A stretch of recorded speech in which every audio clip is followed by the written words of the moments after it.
जी, मुतशाबिह अल्फाज जैसे कि आप नाम से जानते हैं, ऐसे अल्फाज जिनके स्पेलिंग और आवाज़ें एक जैसी हों लेकिन वो मतलब में एक दूसरे से मुख्तलिफ होते हैं।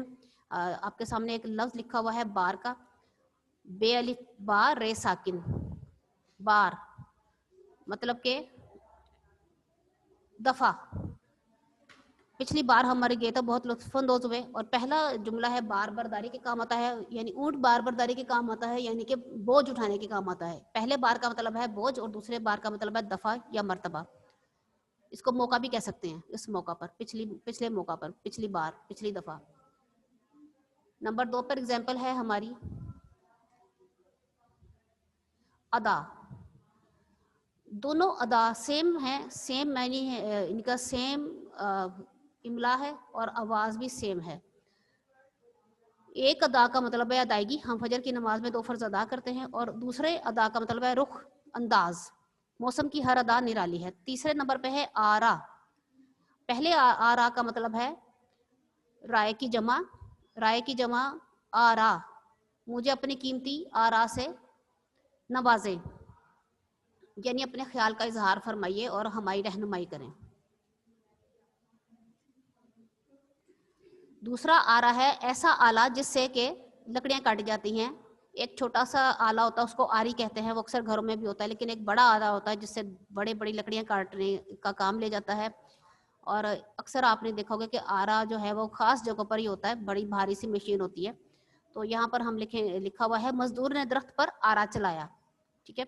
नंबर 4 पर है आब। दोनों आब में कोई फर्क नहीं है स्पेलिंग में, और दोनों की सेम आवाज है आब आब।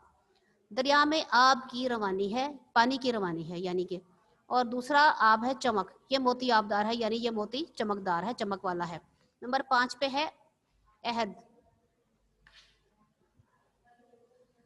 दोनों अहद सेम है, एक अहद का मतलब है वादा और दूसरे अहद का मतलब है दौर, पीरियड, टाइम पीरियड। अहद नबवी में सल्लल्लाहु अलैहि वसल्लम, अहद नबवी सल्लल्लाहु अलैहि वसल्लम में मुसलमानों ने बेपनाह तरक्की की। और वादे वाले अहद का जुमला है अली अपने अहद का पाबंद है। नंबर 6 पर है सहर।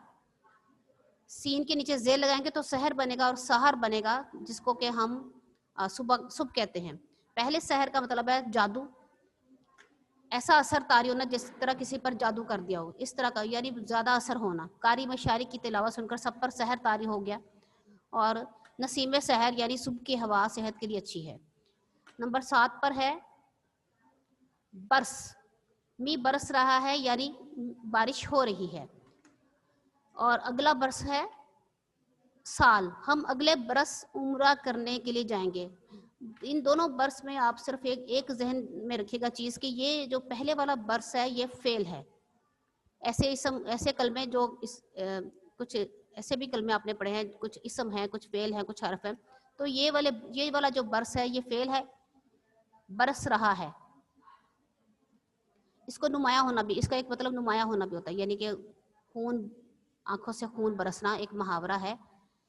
तो यानी कि गुस्सा नुमाया होता है जब इंसान का, तो फिर उस मौका पर ये बोला जाता है। एक मतलब एक किसी हद तक इसका मतलब नुमाया है, लेकिन बरस रहा है, हो रहा है। ठीक है। बारिश हो रही है, मी बरस रहा है, ये फेल में चला गया। और ये जो बरस है ये इसम है, यानी हम अगले साल उम्रा करने के लिए जाएंगे। बरस का मतलब साल। नंबर 8 पे देखिए,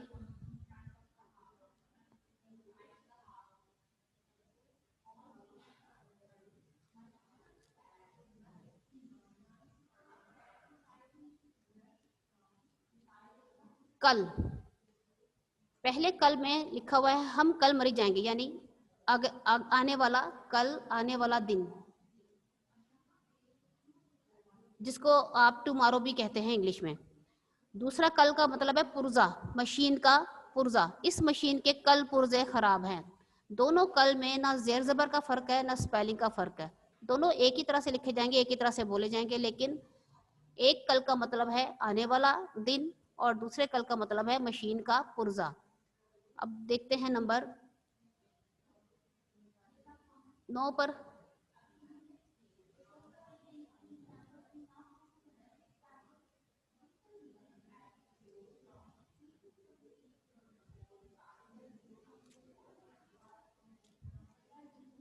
अर्ज, गुलाम ने बादशाह से रिहाई के लिए अर्ज की। कल जब मैं आपको एक लेक्चर पढ़ा रही थी उसमें मैंने अलिफ और रे और ज़्वाद वाले अर्ज की बात की थी। वो भी मुतशाबे अल्फाज हैं, लेकिन वो ऐसे मुतशाबे अल्फाज हैं जिनकी सिर्फ आवाज़ एक जैसी है लेकिन स्पेलिंग अलग अलग है। ये ऐसे मुतशाबे अल्फाज हैं जिनके स्पेलिंग सेम है, इमला सेम है और आवाज़ भी सेम है। तो पहले अर्ज का मतलब है इल्तिजा यानी दरखास्त। गुलाम ने बादशाह से रिहाई के लिए अर्ज की यानी दरखास्त की या इल्तिजा की।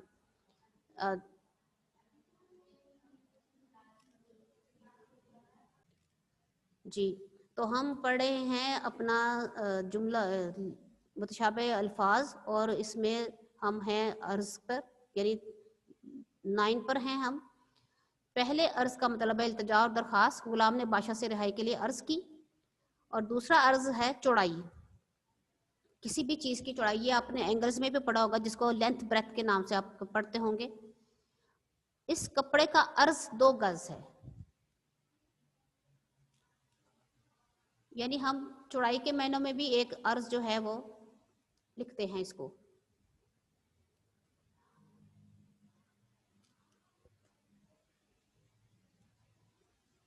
अब है नंबर 10। यहाँ पर 2 कान लिखे हुए हैं। नंबर 1 वाला कान है जो कि हमारा पार्ट ऑफ बॉडी जिसको कहते हैं, जिस्म के अज़ा में से शामिल है। हर इंसान के चेहरे पर और हर जानदार के पास ये अज़ा होते हैं। सुनने की सलाहियत के लिए कान इस्तेमाल किया जाता है। मौज़न ने बच्चे के कान में अजान दी। और दूसरा कान जो है वो किसी खाई को कहते हैं, ज़मीन के अंदर बने हुए गड्ढे को भी खाई कहते हैं, कान कहते हैं। तो ये तकरीबन कई तरह की होती है, जैसे ख्योड़ा नमक की सबसे बड़ी कान है। ख्योड़ा के अलावा गोल्ड माइन होती है, यानी सोने की कान, हीरे की कान जिसको डायमंड बोलते हैं आप। और इसी तरह काफ़ी सारी मादनियात हैं जिनकी कानें अक्सर हमारे मुल्क में भी हैं और बहुत सारी जगहों पर है। कोयला की कान इसी तरह। तो दोनों कान लिखने में सेम है लेकिन मायने दोनों के अलग अलग हैं। अब नंबर 11 पर देखिए,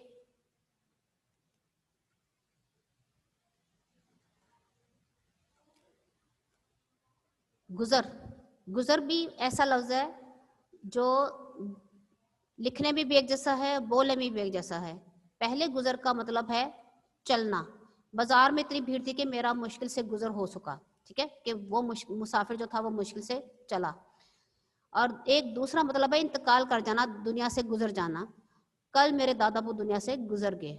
दोनों गुजर में थोड़ा सा फर्क है। नंबर 12 पर है कलम। दोनों लफ्ज सेम है। पहले का मतलब है मैं कलम से लिखता हूँ, इसको इंग्लिश में पेन कहते हैं। और दूसरे कलम का मतलब है काट देना। सौदर में चोर के हाथ कलम कर दी जाते हैं, काट देना, ठीक है, काट दिए जाते हैं। जिन बच्चों को ये अल्फाज मायने याद हो जाएंगे, अगर वो इधर सारे इसको लिख लें तो बेस्ट है। जब मैं इसका चैप्टर का टेस्ट बनाऊंगी फिर आप उसमें उसकी एक स्लाइड होगी जिसमें सारे अल्फाज के मायने दर्ज होंगे।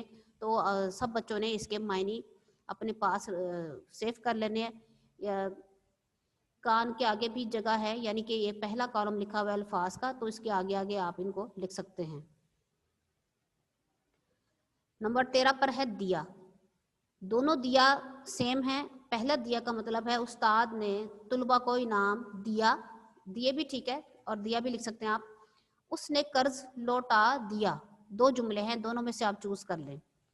गिव का मतलब इंग्लिश में बनता है इसका दिया, इसको ट्रांसलेट करें तो गिव बनेगा, ठीक है। दिया, उस्ताद ने तुलबा को इनाम दिया, उसने कर्ज लौटा दिया। दूसरा दिया जो, अच्छा पहले का मतलब, पहला जो है वो फेल है और दूसरा है इसम। दिया चिराग, तेज हवा ने दिया बुझा दिया। ये भी आपके लिए मालूम है, कोई मुश्किल लफ्ज नहीं है, आप अक्सर इसको अपनी जुबान से अदा करते रहते हैं। नंबर 14 पर है आन। पहला आन है रोब। हमारे मुल्क की आन बान सलामत रहे, यानी कि हमारे मुल्क का जो एक खूबसूरती है, रोब है, वो कायम रहे। और दूसरा आन है सेकंड या लम्हा, इसको आप सानिया भी कह सकते हैं।